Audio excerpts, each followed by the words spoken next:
Welcome to Savage Minds. I'm your host, Julian Vigo. Today's guest is Suzanne Moore, a columnist and writer who writes about the politics of culture. Sometimes she writes personally, sometimes analytically. During a long career, she has written for everything from Marxism Today to The Mail on Sunday. And currently, she is at the Daily Telegraph, having left The Guardian over its refusal to defend women's rights. Moore also writes on her Substack called Letters from Suzanne, where she tells me that she makes bad jokes too. She lives in London and has 3 children and 2 grandchildren and no hobbies. Suzanne Moore, welcome to Savage Minds. The pieces of yours and Julie Birchill, while I was literally giving birth at St. Mary's and stinks were raised all over social media about your infamous January 2013 article, I believe it was from then.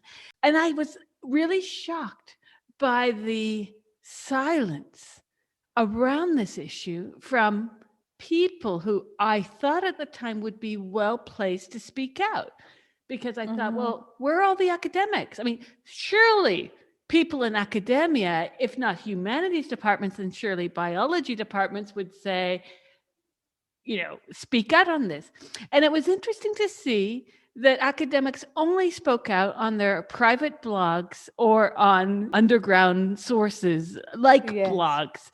You had very little speaking up about that issue. And it was 6 months before, when I was in Soho at a Pride event, that I found out from one woman about what was going on. And of course, my initial reaction was, no, this couldn't possibly be happening. So when the incidents happened around yours and Julie's articles, I was like, wow, things are getting real here. And that's when I started to dive into the gender issue. Skip to recent events, and it seems that one of your former colleagues feigns not knowing what a woman is, but when it's time for finding the reproductive class, he certainly does. Yes, isn't that a surprise? That wombs somehow exist inside bodies. I mean, you really can't kind of make this stuff up, can you? I mean, I hope that we don't only, apart. I mean, Oh, we're kicking off with this. Don't worry, we don't have to stick to it. The initial thing that you referred to as well, the thing that my offense, my crime was one line in an article. It actually not in an article. It was an essay commissioned for a book, and of course nobody at that time complained. And it was when I was just talking about the idealization of the female body being that looking, having big breasts and slim hips like that of a Brazilian transsexual was the line that I used. And that was the offensive line, because for some reason, although actually there were Brazilian transsexuals on the catwalk, I mean, that was literally happening. But this was the offensive line because when this piece was reprinted in the New Statesman, because for some reason, me saying this was an ideal, what I was trying to say was the ideal body shape for the average woman is not achievable. And of course that body shape's changed since then, because then now it's become more, like Kardashian and stuff. But anyway, when I so I wrote that, but for some reason, this was then, I was accused of, I mean, literally accused of the high murder rates of transsexuals in Brazil. This leap was made, this jump was made, and it was, well, not only was it wrong, I mean, I found it hard to take seriously. And having spent my life, as I think you probably have, always being on the side of, I guess, fighting for queer rights and gay rights and AIDS activism and all of that stuff. I mean, I think how we use the word queer in the early 90s and how we use it now may be different. But having seen myself on the same side as the people who were gender non-conforming, I was now apparently responsible for their murder, and it just became crazy. I mean, just the craziness. Having Julie Birchill write what she did not exactly help me, but there you go. That my view on that is, I often don't agree with Julie, but I think if you commission Julie Burchill, as I said at the time, like it's like if you commission her, it's like saying, oh my God, she set off an Exocet missile and I just wanted a little sparkler. You know what you're going to get. So, they got it. And then again, the editor, the editor, I think, did withdraw it in the end. But it was, so I had some dealings, I guess, with some of the trans stuff because I'm friends with Julie Bindel, who had been, I think she'd said something. And I knew that this world was happening where you were very much seen as, somehow I became labeled as a radical feminist, or a TERF. And I'd never seen myself actually as a radical feminist before. This is something that a label that I wouldn't probably use now, but the world was sort of dividing up, and suddenly so-called trans rights, which I'm still not exactly clear what that actually means, was a thing that was more important than everything else. And all discussions since 2013 on feminism seem to end up being about trans people.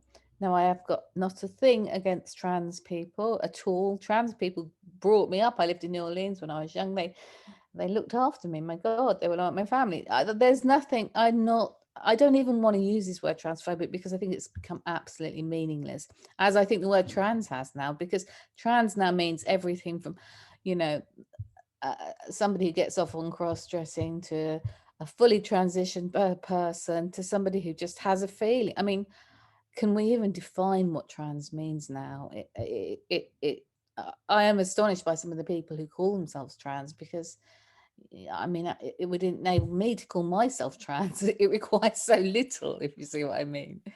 Well, yes. And as you know, I don't know when you lived in New Orleans, but I grew up there after the age of 10.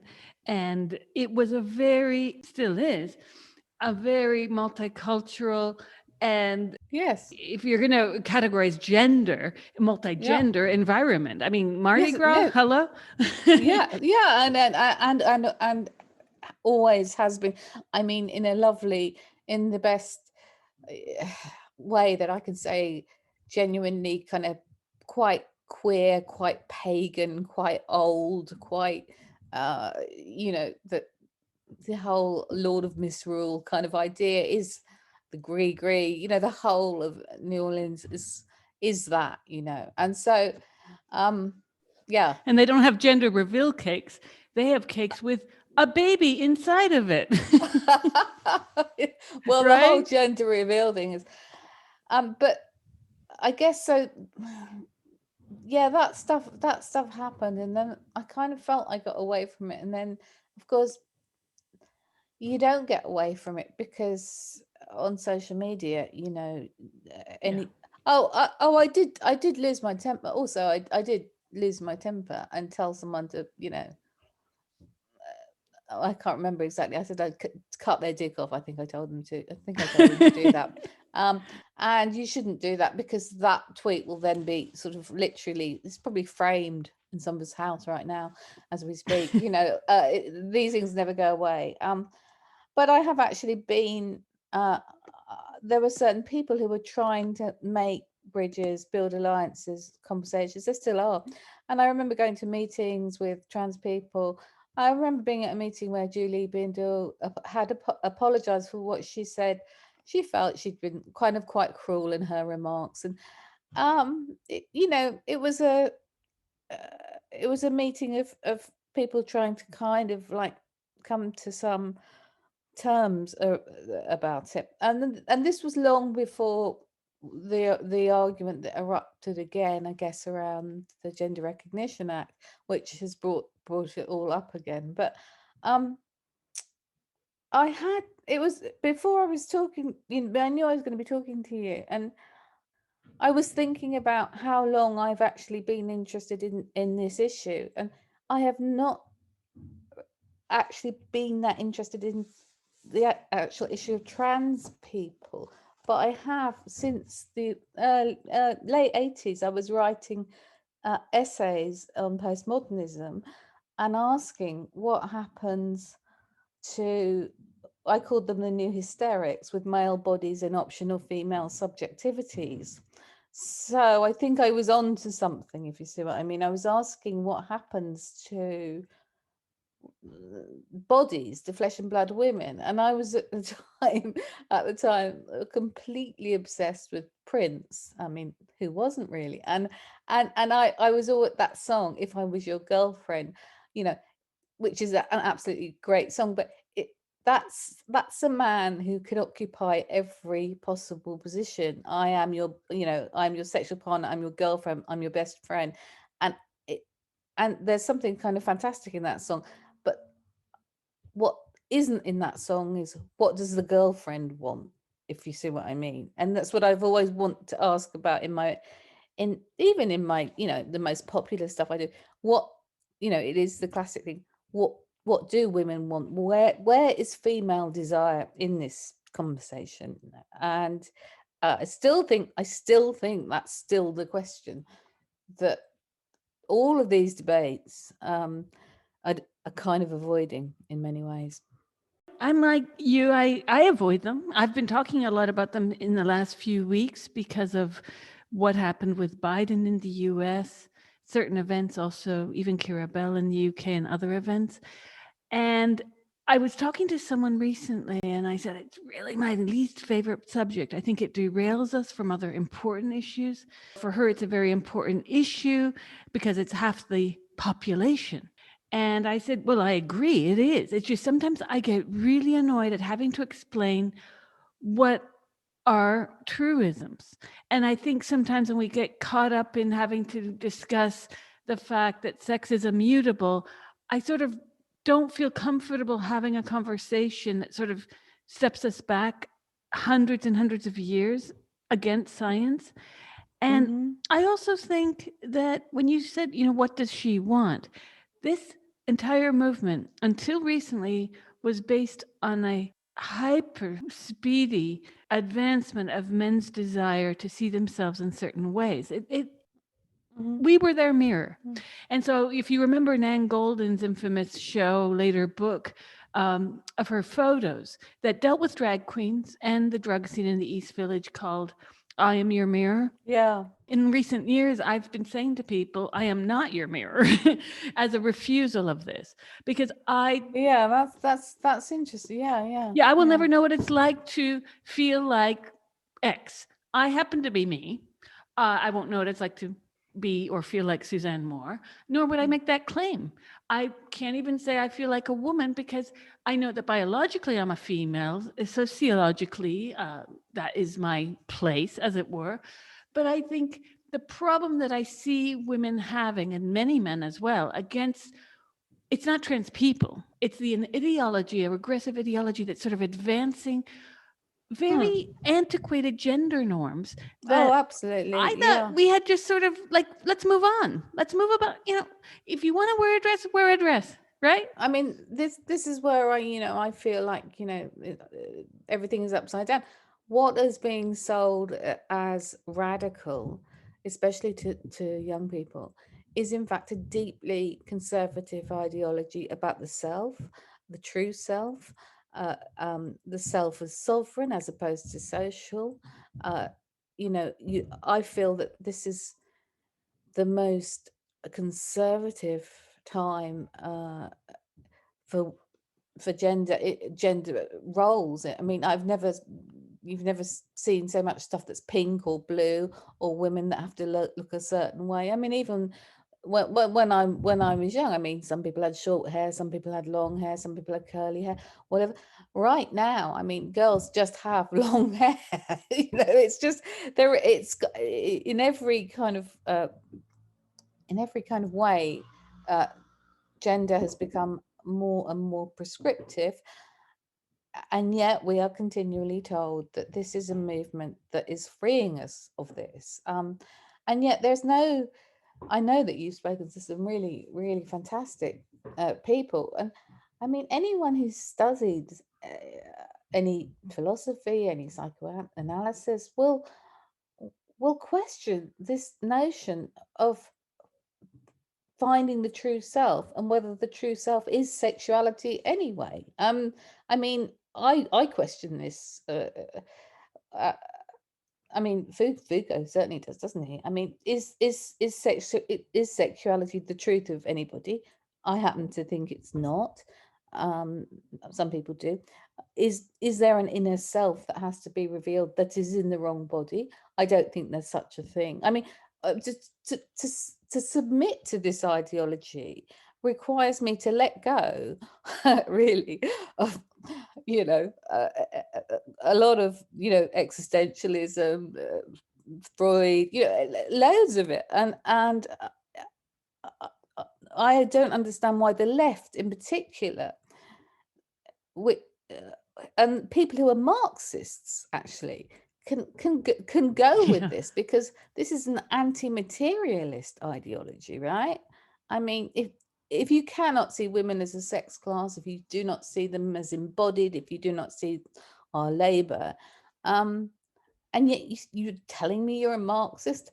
I mean, I find myself, I felt, because obviously people will now say that anybody like me or you are kind of somehow like horrible right-wing Christians or something, when we're in fact the opposite.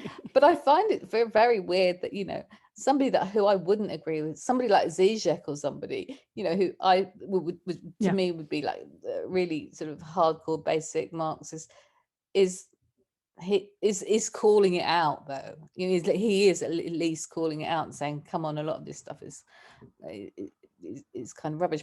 But the younger people who are just vaguely left, they don't they also seem to regard sort of feminism now as a kind of, whereas I regard feminism as a movement about achieving power, they regard it as a sort of almost like a charity about where everyone just has to be nice to each other, which is not my feminism isn't really that nice, I don't think.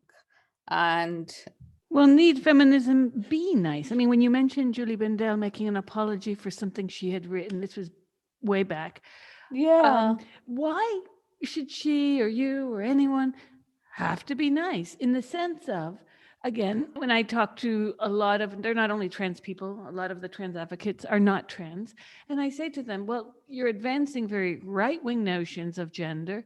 And what you are suggesting is so detached from historical materialism, it would be like me telling you, oh, you're poor, just identify as rich. Do you understand how yeah, unhinged this is? yes, yeah. And then, I mean, we can't go and the same, all the arguments around race. I mean, we wouldn't, we back off there because that's a taboo. I mean, you cannot identify as one race if you're another, and we know what happens if people do that. They're considered completely fraudulent, and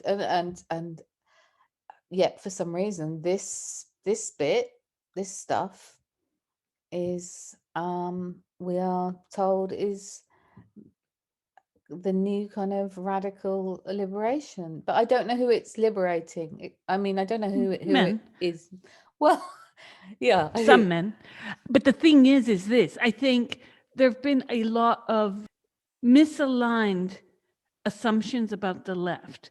Both, even myself, I've been guilty of this. I was just gobsmacked by the misogyny on the left when this issue came to my door. I wrote about it and yes, was threatened to death. yeah, And then even editors, I was writing pieces, I won't mention who, but it's easy to find out. And I was writing pieces for them, and we would have discussions about it. And they would be like, no, we'll support you, not to worry, we get complaints, but this is so insane. Like, they're citing Foucault, but Foucault was against having the individual rubber stamped by the institution. I'm quoting an editor. And I'm like, yeah. So this is the thing, as you know, the Pluckrose and Lindsay book came out, and Savage Minds, we ran a piece by Heather Brunskill-Evans about this, because she and I, a few years ago, we've spoken about this.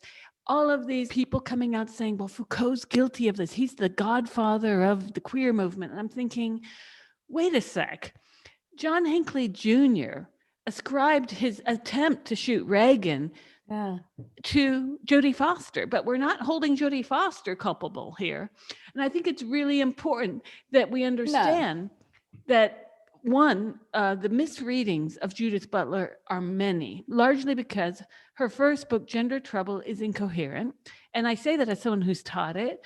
And secondly, I think a lot of these cultural gender studies classes in the late 80s and 90s were feeding a kind of, what would I call it, a tautological thinking, where if you just learn the vocabulary and the word salad, then we get into that. It's like a polka after a while. Like people were dancing the word salad polka in a lot of the graduate classes I was taking in New York.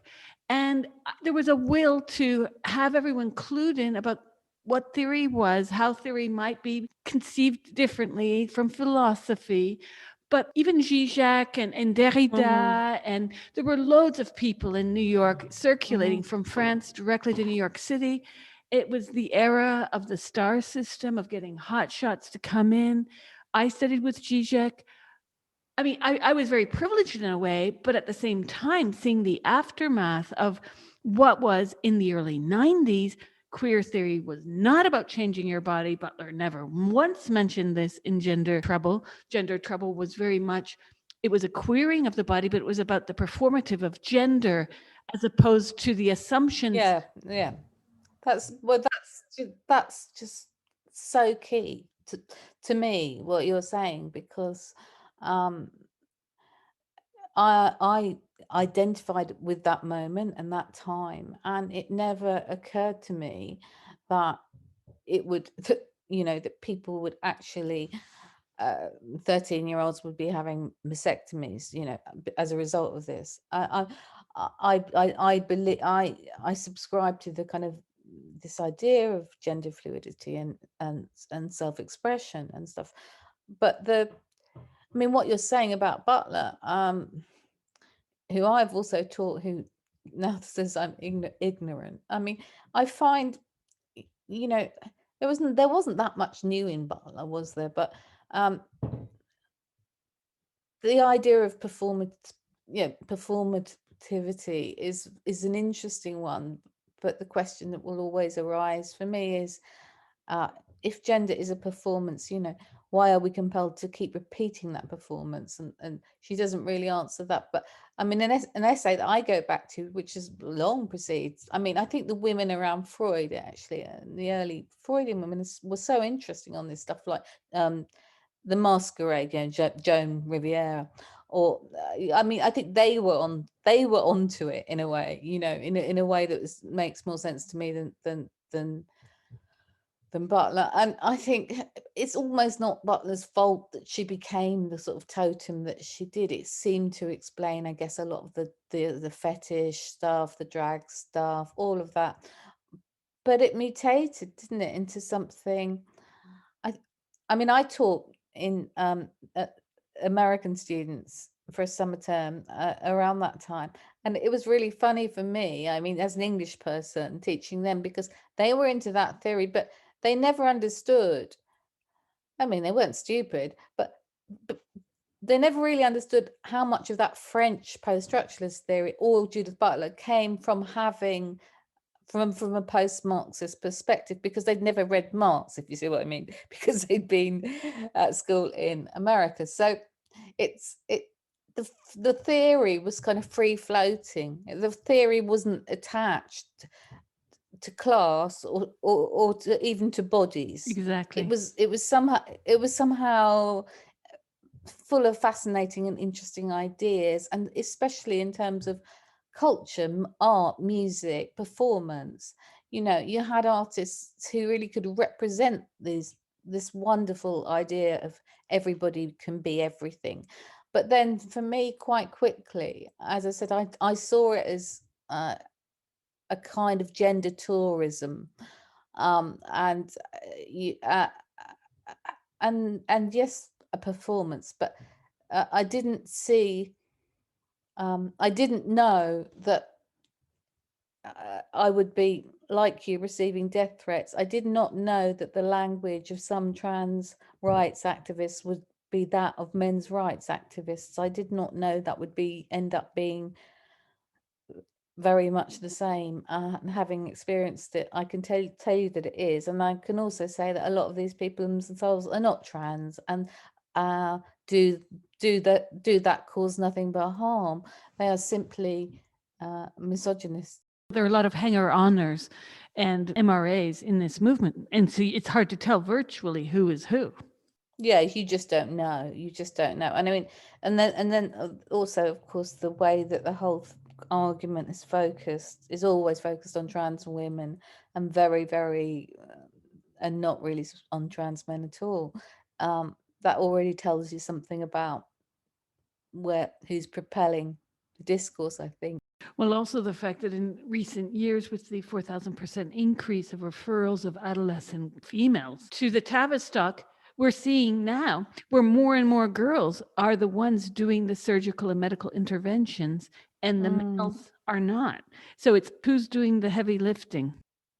This I find, I think this is one of the reasons I started writing about it again, and obviously that caused a lot of problems because because when I was at the Guardian every day, I was also I did a course in I wanted myself to be a therapist. I probably can't be now because I probably couldn't affirm everything that everybody says about themselves, because actually, usually, if you have somebody in front of you who's self-harming or has an eating disorder, you, as a therapist, you don't affirm them in that. I mean, you would, if somebody who weighs 5 stone tells you they're fat, you don't say, yes, you are. Do you know what I mean? Yes, So, yes. but so if you have a distressed 14-year-old, possibly self-harming, possibly with an eating disorder, possibly autistic, your job would now be to sort of say, yes, well, if you think you're a boy, then you are.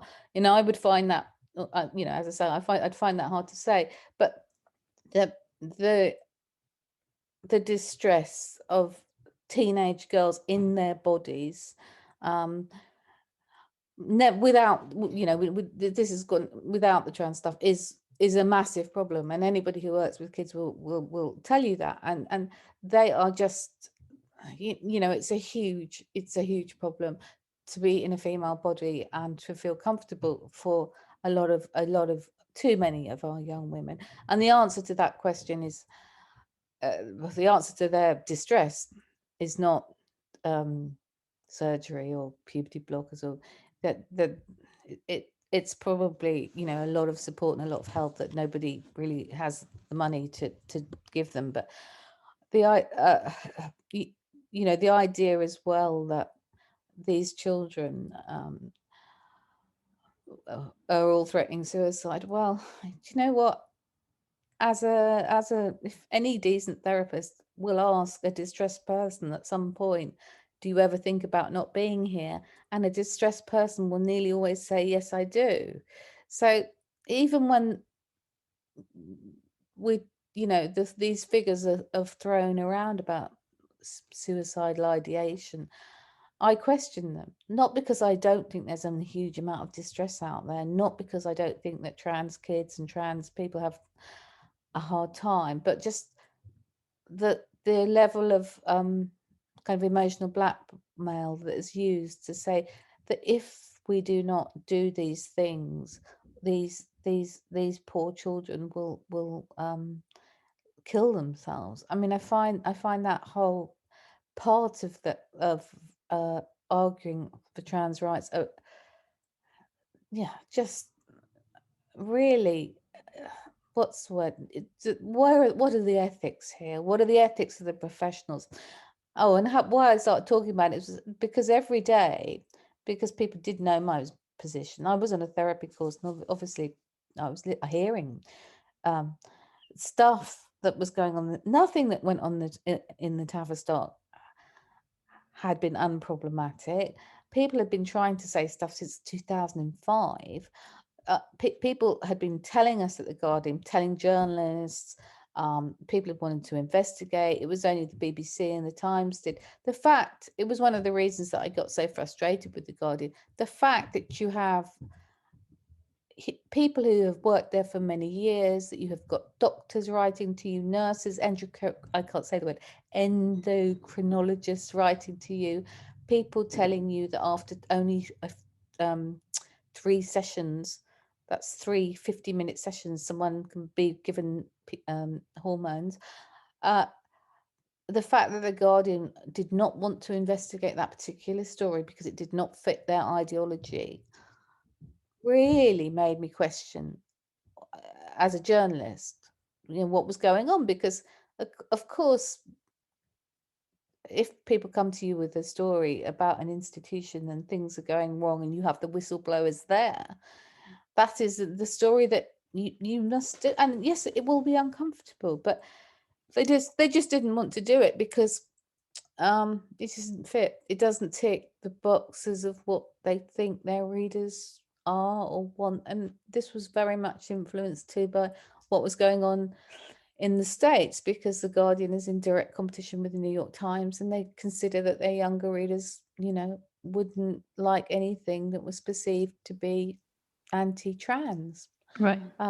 And I still do. I mean, every day I get letters from people who, I'm not emails really, from someone who's working nearly always in the public sector.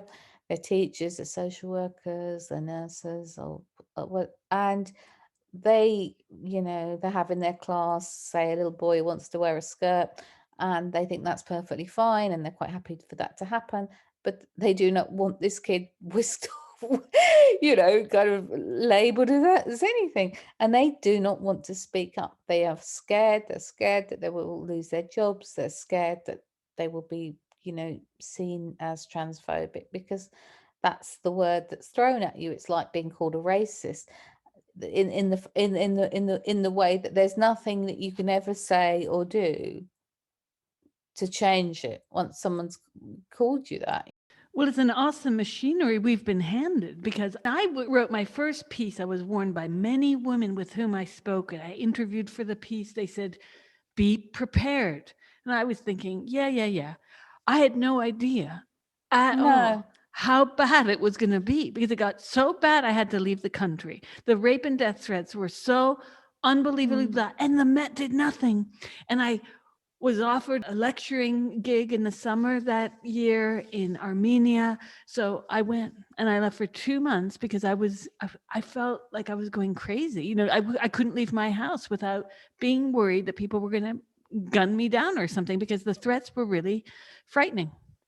They are really frightening, and I had threats to my children. I still do. Recently again, as you say, the police don't know what to do, and I felt, no one from the paper ever offered any advice or protection, and I think you're just expected to kind of live with it in a way, and it's one of the things that. How has it come to this situation where women, feminists, are the enemy, and we are threatened with violence, and really heavily sexualized violence, and yet we somehow, the people that do actually rape and kill trans people and women get off scot-free. I mean, it's a sort of displacement of where this anger should go somehow.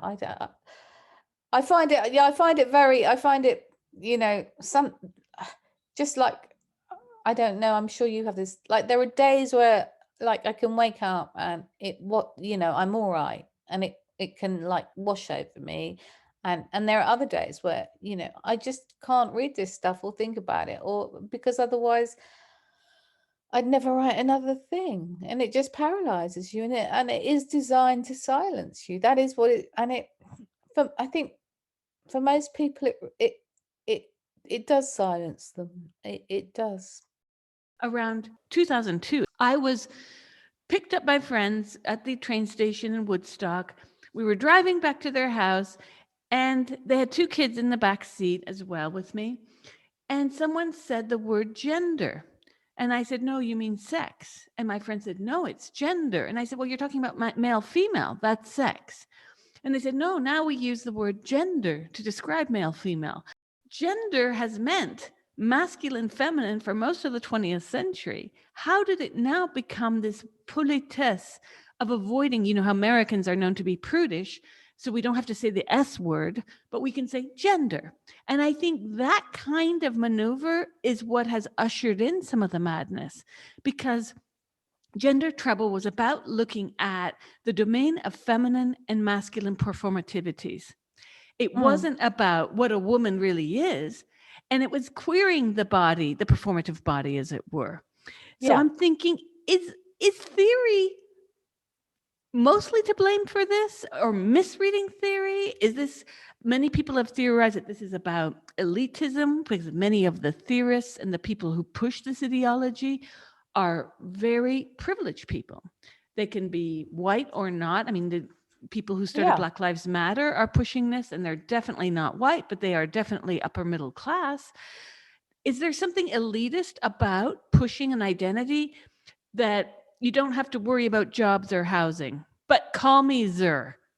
Well, I mean, as a critique of identity politics, definitely, as you said at the beginning, you can't ID your way into sort of, I'm a millionaire, can you? I mean, the refusal to acknowledge just basic kind of class. But I was thinking when you were talking about, where does it come from? And I don't know. I can only just make some sort of guesses. I mean, I see it very much as a backlash against feminism that's been going on for about 10 years. I guess I see it in this country. I kind of associate it with, I don't know, it just in my mind, it's particular images of women. So of what women should be. So I guess I saw David Cameron's wife, Samantha Cameron, who's perfect in mute. Kate Middleton, perfect in mute. Do you know what I mean? That these very beige kind of conservative women suddenly become in sort of this very old, almost 50s style of womanhood comes back. But I mean, I go back. I suppose we go back to these old kind of questions about how does a woman, I mean, it's de Beauvoir, I guess, isn't it? How does a woman become a subject? Like, again, what do women, because if we look at I don't want to be only gloomy, and I don't want to be only pessimistic. I have daughters, and we disagree, and on all of this stuff, and we talk about it. And I don't want to see feminism as only sort of feeling.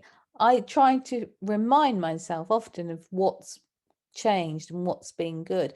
And I would say that a lot of the advances in my lifetime that feminists have made have been actually around the body. It's things like being able to talk about periods. It's being able to give birth and perhaps have a bit more choice about that. It's being less shame. We can talk about menstruation, we can talk about menopause. It's understanding that motherhood is perhaps more complex than it is meant to be. So for me, some of the feminism that has really affected and helped and been beneficial to all classes of women, not just the elite, has been a very embodied feminism.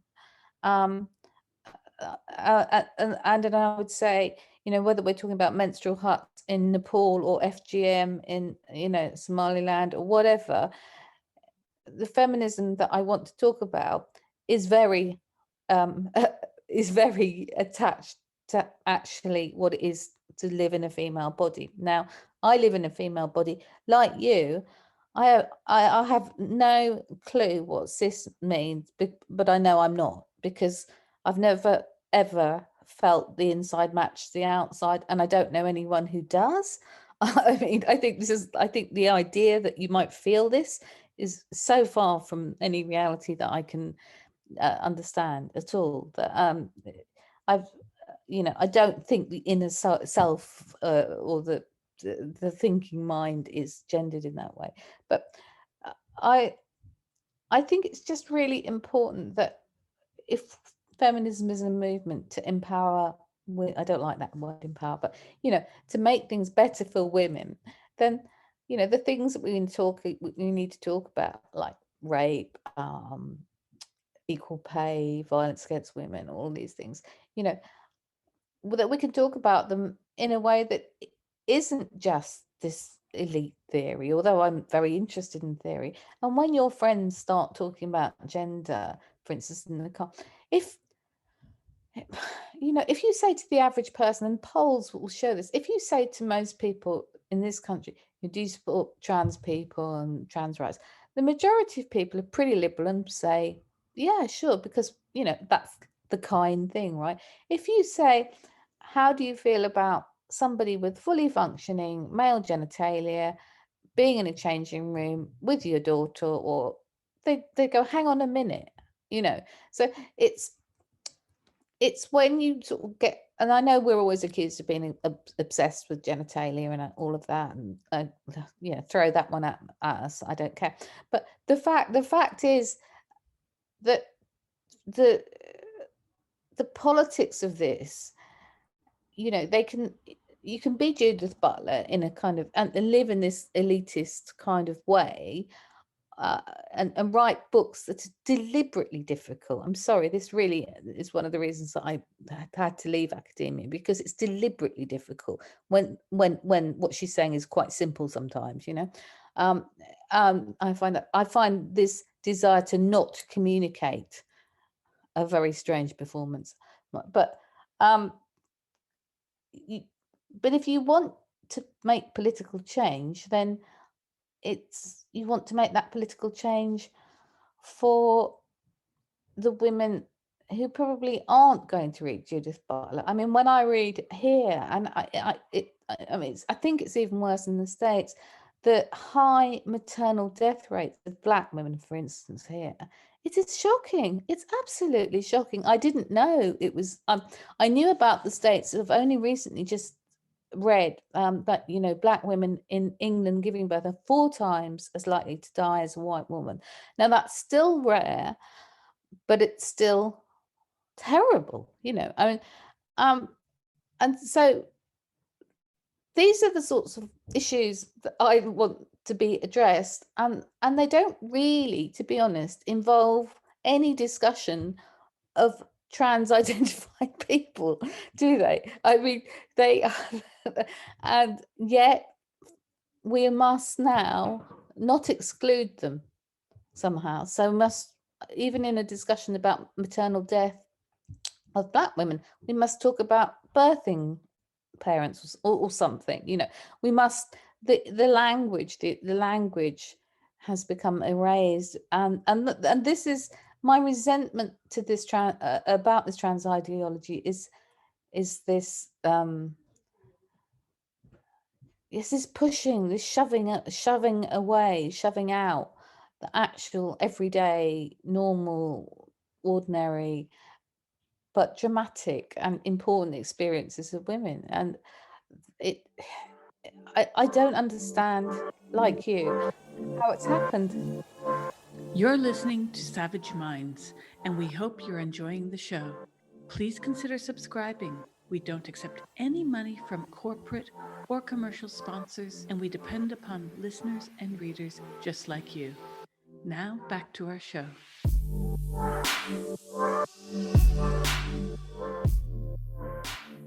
Also, the fact that they think they've reinvented the wheel. It's amazing to me, like when you see these posts on social media or elsewhere, sometimes in the Guardian articles, she's so brave because everything every other woman has ever done, but they don't get a story about them. And no, this is not bitter grapes. I am so sick of us being fed absolute bullshit. Like, oh my God, no, women have done that. And like, I does know. anyone remember pantsuits? Like, we broke the gender binary. You know what I mean? I saw your reference recently in a piece you wrote to Leif Garrett. You made me laugh with that. But I recall, like in the 70s and 80s, people would get hairstyles. Men would get the Leif Garrett hairstyle. Women would get the Dorothy Hamill, later the Princess Diana haircut. Remember that, right? Yeah. Of course. People weren't like identifying as them. It was just like people weren't insane.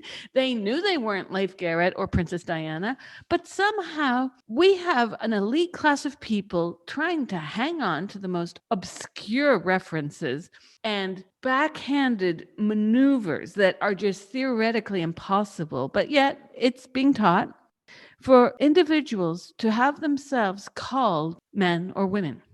And we Yeah. are relegated as cis. My argument is simply the only cis people I've ever met in my life. I've met a few. They're the trans people. They're the very people who say they have something to correct and they set out to correct it. They're corrected. They're cis. I Yeah. don't correct myself because A, this is not a postmodern, like, although On the Road was considered postmodern at the time, but this is not a postmodern version of On the Road where I am seeking my inner Bukowski or inner Burgess or what have you. I'm just me. And like most women of far lesser means than myself, now with COVID bringing a lot of us to our economic knees, it's like we just want to go about our lives. We want happiness and we want to be people too. And Yeah. somehow the trans movement has encapsulated every bit of misogyny that I thought I had seen, but I hadn't. And it brought the worst back. Like, I prefer Archie Bunker. I really do. I would prefer that any of these men tell me to get them a beer and tell me to zip it or what have you, because so much of what's happening in the name of wokeness and of progressiveness is recycling the narratives of old with a twist. You and I cannot talk because, as you mentioned earlier, someone will kill themselves, someone will threaten to kill themselves, or we will be reminded that children will one day read our words and threaten to kill themselves. Or they'll threaten to kill us. Or somebody will threaten to kill us. You know, me, Yes. you. I mean, Yes. for sure. But No. it is because it's that incredible, the Stonewall tactic of the actual debate itself or discussion is a denial of trans people's lives, and it is violence. I mean, you've got to admire it as a tactic because it has worked.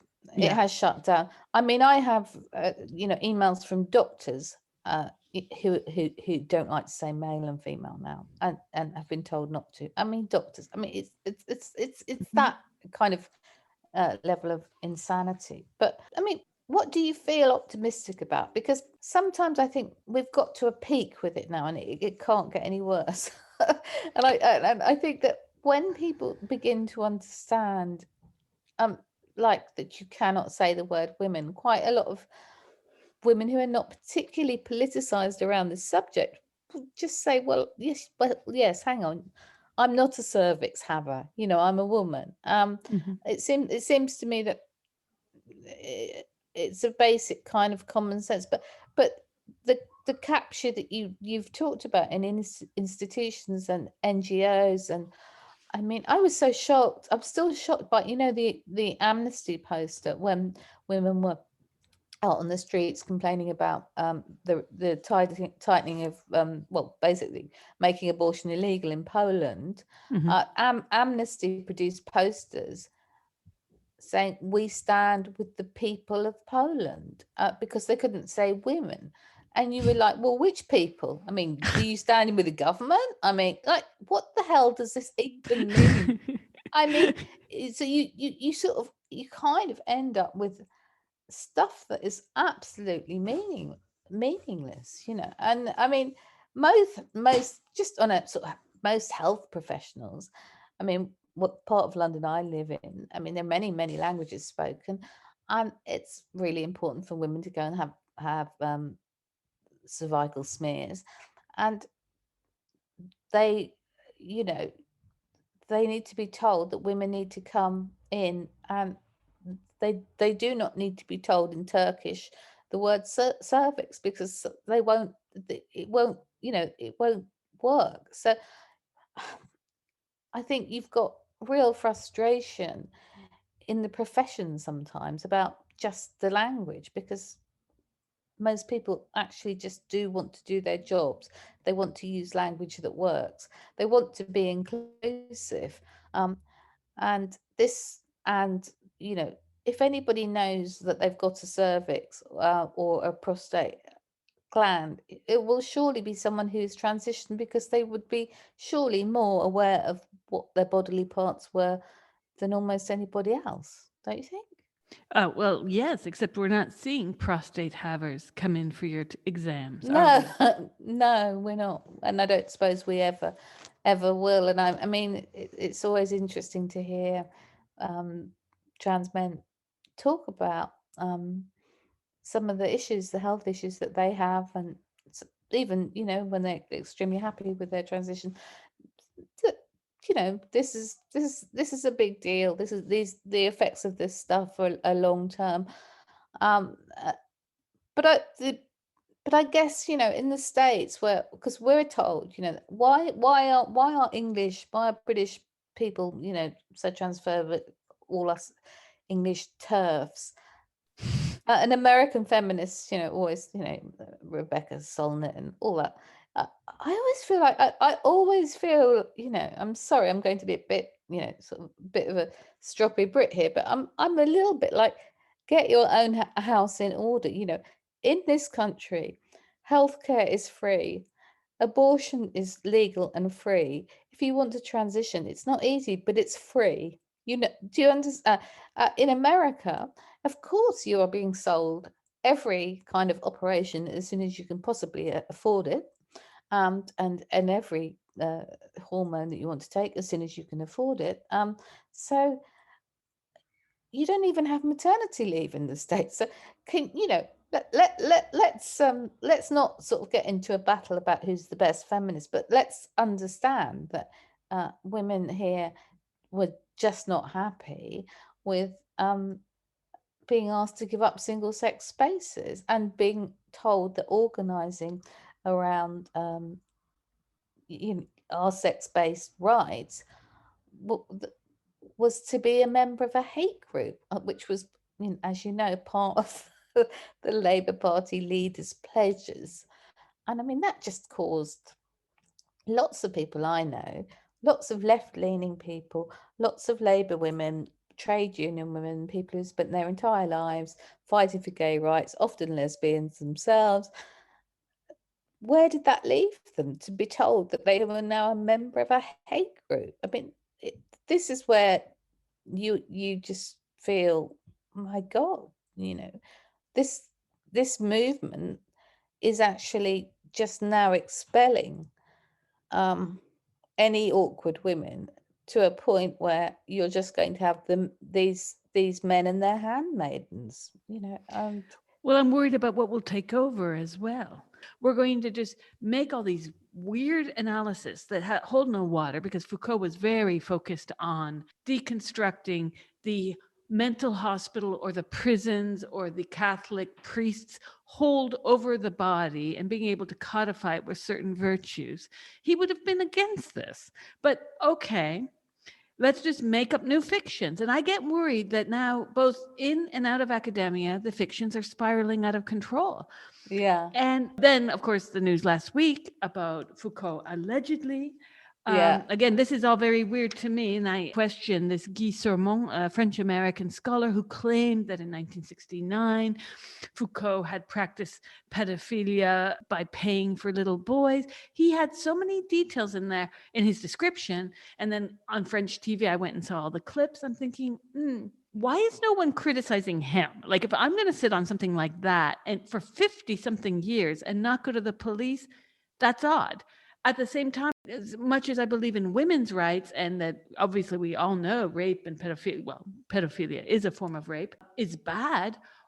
why is it that that's what people are taking away from this? That somehow this man is being retweeted, and no one's very critical about the fact that he's just put out a book. It's very good PR. I mean, why are men being forgiven for covering up? We saw this with Savile as well, and what the row with the BBC.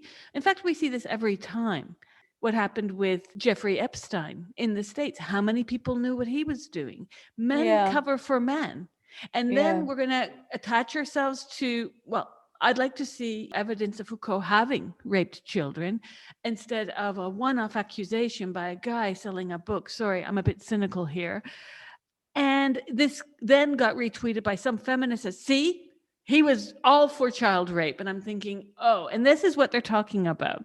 The affaire Versailles of 1977, where 3 men were put through the court process for having sex with minors. And Foucault, along with many others, is signing onto a letter that asked for the lowering of the age of consent in France. And this was all linked to a very infamous case in France that many people are unaware of. A literature teacher in France who had sex with her student. She later killed herself, but that kicked off many years of discussions within France of at what age can adolescents consent to sex.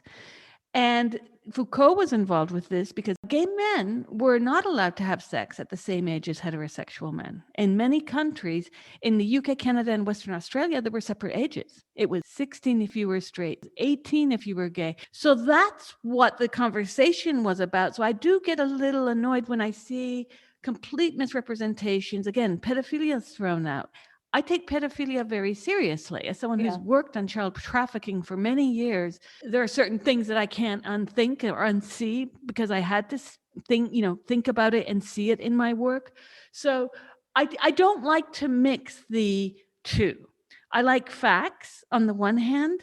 And on the other hand, when you have a document in 1977 that was published in Le Monde, I think it was January, and it was signed off by Sartre, de Beauvoir, Louis Aragon, André Glucksmann, Roland Barthes, Francis Ponche. I mean, you had the who's who of academia and the arts signing on to this because the court case of the affaire Versailles came on the heels of many years of gay men fighting for the right to have sex at the age, let's say, of 16. And I think a lot of this gets decontextualized when people run about the Twitter sphere saying, but he was a pedophile. And then you talk to people and you ask them where he wrote this that they claim. And you find out very quickly in a few tweets, they haven't even read Foucault. And I get, because I don't want to live in a world where if things are going to get better, you're talking about, what's the bright side of all this? Are things really getting better? I don't think they're going to get better if we start making demons out of people like Foucault, who, as Heather Brunskill-Evans wrote recently, he's the solution. He's not the problem. We have to sort of go back and ask why institutions, or why today we, in this panopticon that he spoke about, everyone's trying to out the other. You're a transphobe. I'm a transphobe. Get us canceled. They wrote your editor. They wrote my editor. Like, we can't recycle that now. And I think it's very irresponsible because I'm a big believer in, as much as possible, in objectivity. We need to talk about facts here and where we can go to set the record straight. And let me footnote this all by saying, in the aftermath of statues being toppled in the UK, in Canada, in the US, will we have any statues left if we're going to cancel everyone with a bad thought? Last summer, Emily Bronte was accused of supporting slavery. Will it ever end? I mean, what you're arguing for is that, people are complex. We are contradictory. We're to argue for nuance and to try and do it on social media is a sign that we've all gone a bit mad, I think. But to say yes, people are of their time. They do these things. I mean, it's a bit like that the Hannah Gadsby take on Picasso. Is that she can never look at another Picasso knowing how badly he treated women. Now, I don't have that take. I mean, for me, most literature and most art would be out of bounds if I only like looked at things that, you know, where the person had been a very pleasant and nice man, you know. So I think already as a woman, you know, you kind of filter stuff. You know, that Foucault story, I don't know enough about it. I mean, it seems to me if you want to damn Foucault on his personal life, you pretty already don't even need to go near the pedophilia. Actually, I mean, I think that, yeah, I don't think he was a saint. I'm very glad he wrote what he wrote. I mean, it's very odd, isn't it? I mean, Althusser killed his wife, didn't he? But I was taught. I mean, I'm still grateful for what I, you know, learned reading his theories. But no one, I don't think he's going to trend on Twitter. But you know, he did. He killed his wife. I mean, he pushed her out the window. I think he strangled her or pushed her. But then I think one of another intellectual covered up for him, and he just went into psychiatric hospital. But yes, well, he basically got away with it. Yes, and it was just known. And I am not in defending any of this or anything like that. But I'm just saying that I was shocked that suddenly, you know, on this one accusation, Foucault, who was, you know, again, I read the father of queer theory, and I thought, no, I don't think so. I mean, aren't we allowed at this stage of the game to pick and choose the theories that work for us, that help us, that enable us to understand the world? And for me, Foucault is very important, remains very important, because he talks about power in a way that is much more subtle than the way that many other people do. So, you know, the way that we give away our power and we take our power and the web of it, I find fascinating, because the older I get, the more I see, you know, even when this talk we're having about how we didn't think these levels of misogyny would come back, and we almost preferred the old misogyny to the new misogyny. It's a bit like when Foucault said, you know, how the Victorians never talked about sex, but in fact they talked about sex all the time. You know, it's what's repressed and what comes back. So I'm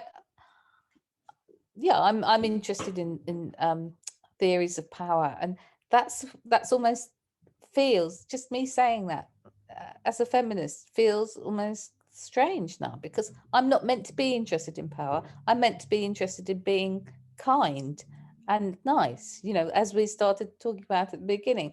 I'm meant to be interested in sort of just life being sort of nicer for women, you know. And that sort of feminism, it came a lot from the States. I think, you know, that individual choice, you know, I'm having my breasts enlarged because that empowers me, you know, all that stuff, that individual choice feminism. It gave way very easily, didn't it, to this what we're seeing now, because it never made women be able to identify in a collective sort of way, and it's still very difficult to do that. And the other very hard thing for feminism is, and remains, and all, is the complicity of women in their own oppression. And you know, when we see it happening all around us, and the misogyny, the internalized misogyny of people who support some of the most extreme trans activism, is very, very difficult to deal with. And I see it in young women, but I don't think this is only simply a generational thing. I think there are a lot of factors at play here, and I think that many young women have been brought up in such a kind of, in a society where their entire worth has been reduced to femininity, that perhaps they are looking for any way out, I sympathize with them, actually, as much as I might disagree with them. Back to your notion of how therapy would traditionally not confirm what the subject says. I was thinking about this in terms of traditional femininity and masculinity, in the sense of back to me, New Orleans, 1981. And this was Duran Duran. A lot of funny groups were coming up at that time where men didn't look like the men of 20 years before. And men were very, what today would be called gender fluid, yet there was no need for them to call themselves, like David Bowie didn't have to go around with a subtitle saying, I'm really a man. People knew that was David Bowie, right? Yeah. Even when he did his whole shoulder pads, remember, in the 80s, and Yeah. China Girl, like, it was still David Bowie. It wasn't Ziggy Stardust Bowie. And I'm wondering a lot these years about how this came to be, that people are so willing to confirm a delusion, in the sense of, I know that what I'm looking at is, let's say right now it's lightly snowing where I am, and that's snow. If someone tells me that that's, fire, I would rightfully disagree with them. And I fear that we've entered into an era where what the individual's feelings are matter more than what our eyes or ears tell us. And I've had this happen in many occasions around gender and other issues, but we're supposed to kowtow to someone's desire for us to be their mirror, basically, rather than have the good old exchanges pre-internet, when you could sit down in coffee shops with a cigarette, speak all night, even smoke indoors, and disagree, and order the next course, order another cappuccino, whatever. And I think we're moving away, and we've moved so far away from this ability to disagree agreeably and to move conversations forward. Everything today is lockstep within, these are my pronouns. I forgot to ask you yours. And these are how this is how I need for you to see me. Yeah. And, and I'll give you an example. I was pregnant with my daughter in 2012. I was DJing at Vauxhall Tavern, and they said, oh, these two people will help you with the cables. Ask one of them. And so I asked one of them, and there were two butch women. And so I asked one about the cables, and she said, well, I just have to tell you something. I'm a trans man. And she started to explain her identity. And I said, oh, I understand this. I wrote a whole book on this issue. And and we started speaking. And she turned out to be from Palestine. Oh, her parents were, but she was born in Palestine and migrated to the UK as a young child. And it was very interesting for me to have this discussion, because it was very friendly. Once we could bond over, once we switched to Arabic, for one, everything shifted. There was less of this narrative of selfhood. It was all about her parents and her growing up, and it was like a normal conversation. And so that made me think. And over the years, I've thought back to her, and I used to give people the pronouns and all the terms they wanted, and I've stopped because I think that was a slippery slope that created the mess we're in. And this is the thing. Like, we all know, I know trans-identified people, but I think we're not necessarily being kind in recycling the narrative. Obviously, if someone's happy doing X, Y, or Z to their body and they're an adult, have at it. But I worry that now our cultural malaise is focused around, well, first, that we have a malaise in the first place. There's always a problem. We're always in search of ourselves. Again, back to Kerouac's The Road. That was the most macho book, right? But this is now so navel gazing, and our selfhood has to be confirmed, and the other hearing our side story of loss, and then our finding our identity. And the identity is found as long as you echo the terms that I'm giving you my identity. And so this feels to me like we're living in a public psychoanalysis session or something. I'm sure. Well, I imagine that you've fallen out with people over this, and I certainly have. People who no longer want to be friends because, because obviously when as soon as I finish talking to you, I'll be going around murdering some people, because that's what I do apparently. But a recent one, not really a close friend, obviously, literally said this to me. I cannot talk to you anymore unless you say Eddie Izzard is a woman. Okay. And I said, well, I could say that, but I'm not going to because he isn't. Okay. And if that means that you don't talk to me, that's absolutely fine.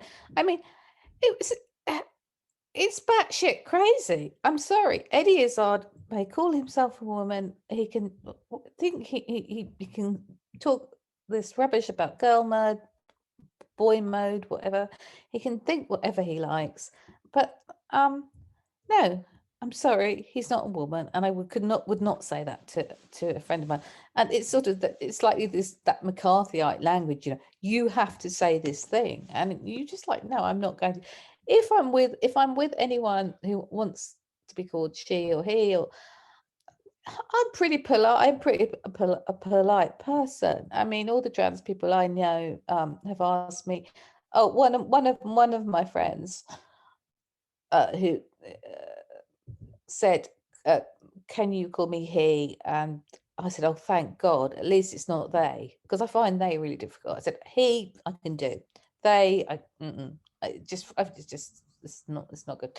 But I will call most people what they want to be called, really. But I just the mantra, trans men and women, and what, we're all non-binary.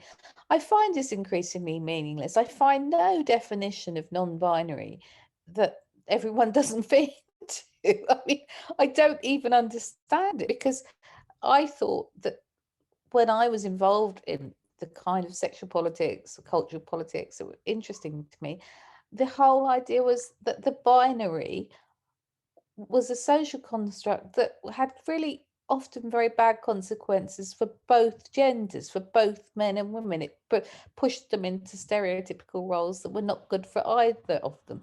So the idea would be to um to challenge the binary, to challenge the binary. That's it. Not to replace it with the new binary, which is trans and cis. I mean, that doesn't push anything forward, does it? It's not progressive, and that's the main thing here. That we are sold this as a progressive politics when it is the most hyper individual capitalist kind of move that anyone could make. And oh God, sorry, it drives me mad. It's no coincidence that this ideology was born largely through, well, my theory is very different than Lindsay's and Pluckrose. I don't think it's French theory. I think this has a lot to do with American systems of how even they don't access healthcare in the ways that many other people do. And there's a rubber stamping that goes on in order to have certain procedures done. Certain identities must be categorized under the DSM, or your health insurance will not cover it. I mean, if only back in the day, in the 50s, that the David Reimer incident hadn't happened, and doctors would have said, oh, let's leave this boy to live his life with a badly circumcised penis, right?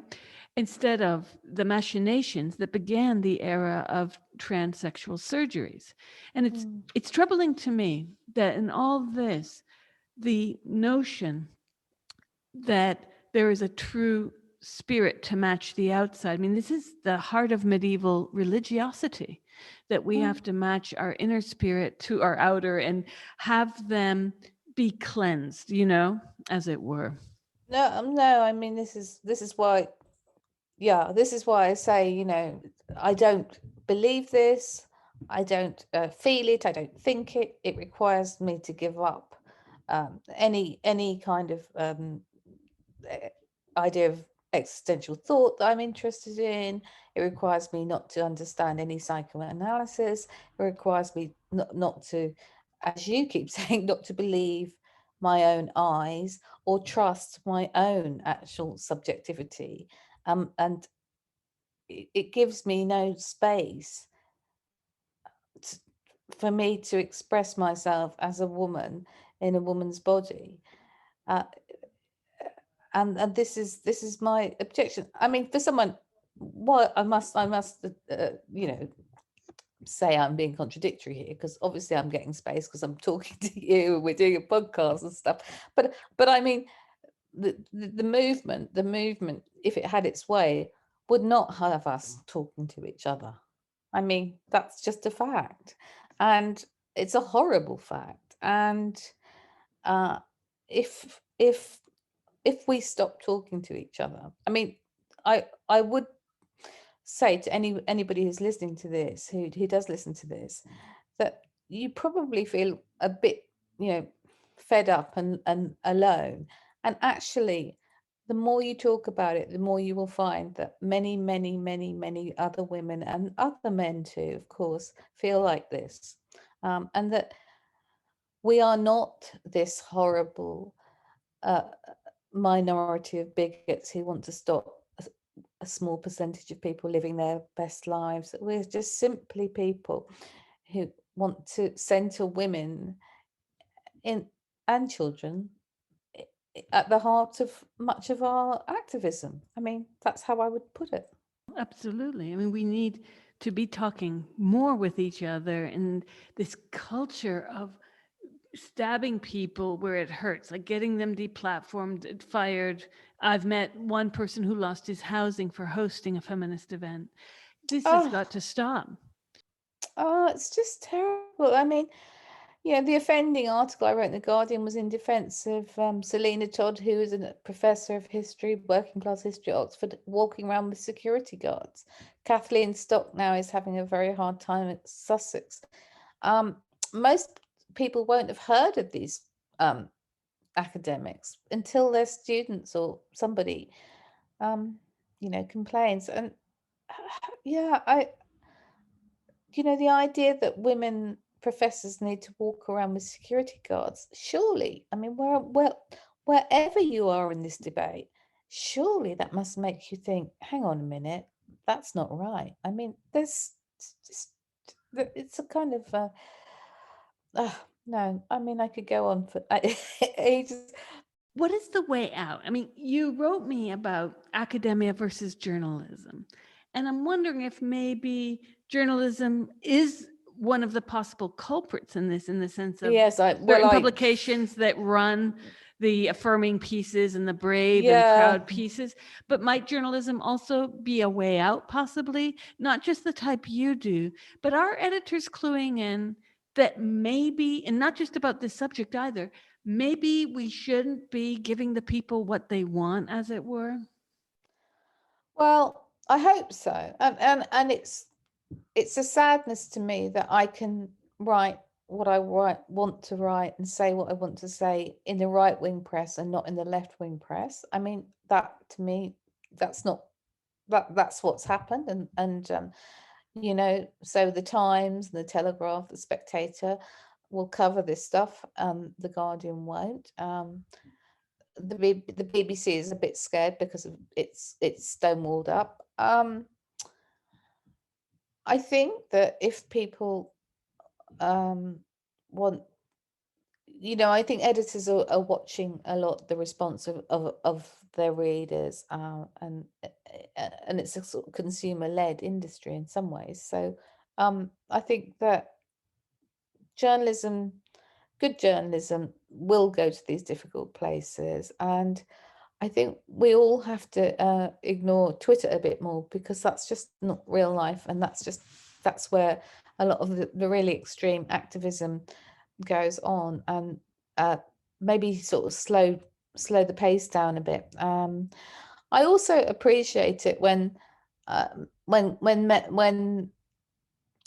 mean, a lot of men just don't write on this subject because they feel it's somehow not their subject. It's become a feminist subject. And when they do, they don't get anything like the kind of threats that somebody like you would get. But I would like more men to write about it. The serious political commentators, and actually, I think now that is happening a bit, because of what's happening in Scotland. there's a lot of a lot of women in Scotland are really uncomfortable with the new Hate Crime Act, which protects trans people but not women. It's just usual kind of mess, and you can see it's done out of this sort of well-intentioned ignorance of men, really, because and I mean, also, I would like some of the politicians, the male politicians, to protect the women in their own parties. Not protect. I'm sorry. I don't think it's men's job to protect women. I mean, simply just to speak up. So if Rosie Duffield, for instance, who's an MP for Canterbury, says, "I don't like to be called a cervix haver. I'd like to be called a woman." I'd like another male Labour MP to say, "Yeah, I think she's right." Instead, you get a lot of people, younger Labour activists, saying she should be expelled from the party and taken for re-education, which of course doesn't sound at all Stalinist or anything, does it? I mean, so I think there's support, much more support out there than people realise. And people need to find each other and know they're supported. Because the other thing about this all, we spent ages talking about it, is I have never, from the beginning of all this, and as nasty as it's been, I've never thought this is one of these conflicts that's not resolvable. I think it is fairly resolvable. I mean, we're talking about small numbers of people. The stuff in refuges, prisons, and sports, all this stuff has to be on a day-to-day basis resolved. I think people deal with it. It can be, I think we've got to almost just turn the volume down a little bit. And I think that the trans people who are happy to work towards doing that, we make alliances with, and hopefully it will just be sort of less of a division. But I don't understand why this particular issue just has kind of grabbed everything. But I think it's to do with social media, because I think saying that you want trans rights and everybody's a horrible turf who doesn't is a form of activism that doesn't require you to actually do a thing.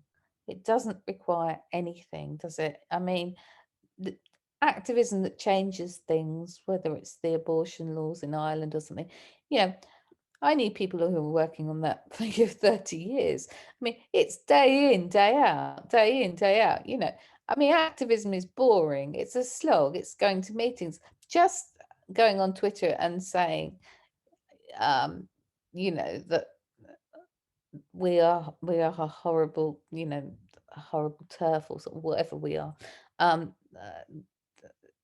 requires nothing, and it does nothing. It does nothing for the cause. It doesn't, it's a fake activism, a lot of this stuff now. Well, it reminds me of Inquisition type techniques. We're supposed to confess, and you see it. You see people confessing, I misspoke. Let's stop apologizing. But the deeper issues go to how a medical pathology was devised on the heels of women being both the symptom and the cure. I'm speaking back to the 50s. And the fact that even today, even with the onslaught of media, mind you, a lot of it's sponsored, Suzanne. I mean, I wrote a piece last year about The Guardian taking $250,000 in dollars to run trans pieces. Right. That's right. This is really not, that's the tip of the iceberg. Many others are doing work on what's funding this lobby from the ground up. it's a multi-billion-dollar lobby. You And see, we that's need to be really worried about, I did an interview with Claire Fox the other day, and she said something I really like. She said, we need to be careful about who these people are that are whispering in the politicians' ears, because they are not being transparent about their political motives. They're pushing something on people like Biden who believe, oh, this is progressive, so he runs with it. He's being ill-advised, is her contention. But these whisperers are not accountable. They are not elected officials, yet they have enormous power. no, you're completely right about that. And again, that's a story that a good journalist should just break wide open. And we, I mean, Mermaids has gone very quiet, and people are starting to understand what Stonewall is. But I think that, I guess, a lot of institutions, because they have got schools, they've got hospitals, they've got the BBC, they've got the Guardian, whatever, maybe feel a bit embarrassed. I mean, because all your training comes via Stonewall, then you get to be a Stonewall champion, and it's a kind of pyramid sort of selling scheme in a way, isn't it? But and I know, and also, the average person thinks, who hasn't looked into this, wouldn't particularly have reason to would think that Stonewall was a respectable and liberal and great organization, because it was. And they think the same about Amnesty. It's very hard to challenge these big these big names. But this, yeah, I think it, as it becomes known, because I think we have an idea that lobbyists are always sort of these somehow connected to the right, and I don't think we understand very well how they've infiltrated the left, and I think that's probably what's happened. What is it about our bodies that, going back to Owen Jones, that people like him maintain that sex is much more complex, Suzanne, than you and I in our little heads could understand, because we just learned to read a century ago.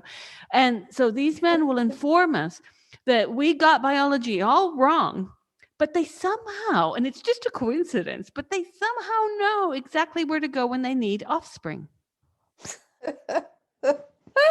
I know. You just can't.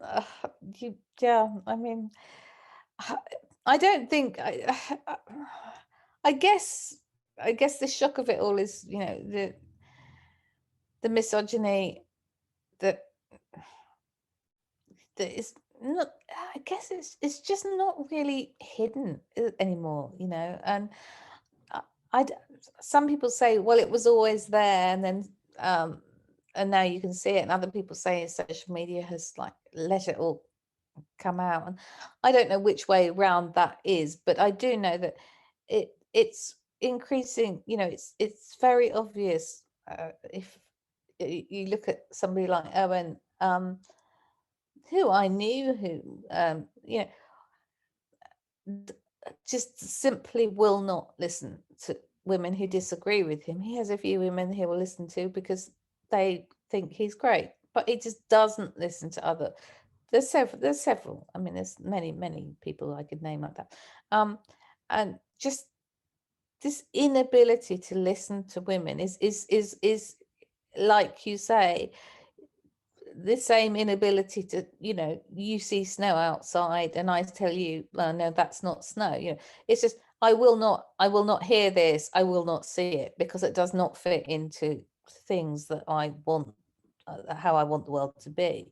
And it's a very difficult position to argue with, isn't it? Because you're already arguing with someone who isn't going to really respond to evidence, actual evidence. And we just have to keep going. I mean, I do think that a lot of scales are falling from people's eyes, and then you see it.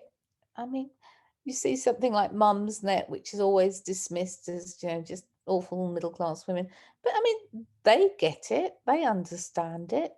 They're these, most people who read a little bit about it understand it, and most people actually, I think, make a real distinction between being completely kind, civil, and tolerant, and everything to any trans person in their lives, but also not wanting particularly for women to give up their rights. I mean, I think these are not.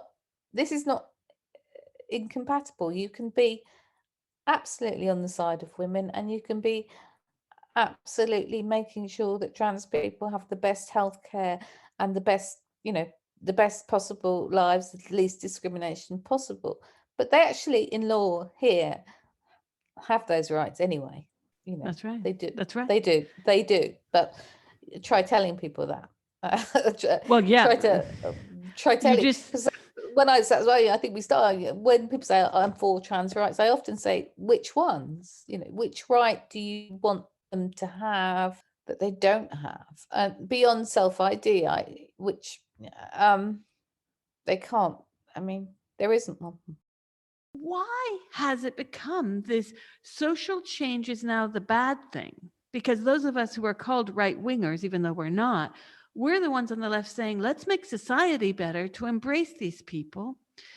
Meanwhile, the trans movement, which is extremely right wing in ideology, is pushing for this atomization of individuals, individual identity, approbation of individuals, is saying, no, we've got a cure for that. That's where I'm not so optimistic that the two sides can meet, because they are so diametrically opposed. Yeah, no, I agree with I agree. I think you're right. I think that in terms of ideology, and one, let's face it, is a big business. I mean, it's not, the cure is going to cost you, isn't it? Right. So it can't, they can't meet perhaps in an ideological sense, but I think on the ground, I mean, when I say on the ground, I just mean in day-to-day existence. I mean, already, we do, people are having to deal with transgender people in prisons, in refuges and stuff, and make accommodations, and accommodations are made, and it can be sorted out. I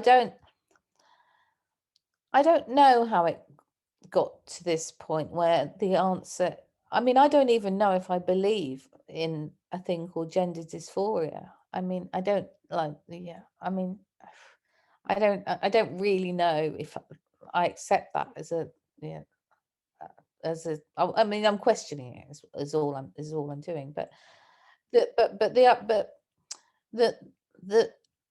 I mean, I can't answer your question, although it's a question that I ask apart from saying this is to do with the collapse of the left, the collapse of collective politics, the collapse of solidarity, the collapse of and a kind of intellectual stasis, I see.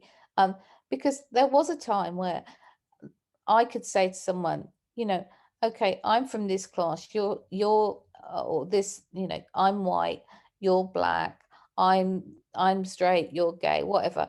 But I have either solidarity or compassion for your situation, and you can have it for mine. But I don't have to be you. I don't have to pretend to be you, or to have lived your life. But we can make, the collapse of the acceptance of difference. But that people can be entirely different to me, but we can have some solidarity, some alliance. That seems to me the that's the huge sadness to me, that the fragmentation of the solidarity that happened, say, I would say around the beginnings of queer theory. And I would know that if I was going on a protest for abortion rights, that my gay male friends would be there with me, just as I would know, in terms of AIDS activism, I'd be there, because we were on the same side. We weren't the same people, we didn't want the same things, but we had solidarity. And I think there's there's almost just a loss of faith in that ability to gather together. And I don't want to blame it all on identity politics, but identity politics has made everybody just be like it can end up as everybody is just the center of their own sort of oppression, and they feel that more strongly than anyone else's. And you now get you get into that bizarre sort of competitive oppression, don't you, sometimes, where you think, but there can be no politics at all anymore unless I'm allowed to identify with someone who's very different to me. What we're seeing today is an unraveling, and it's been going on, of the left-right perspective.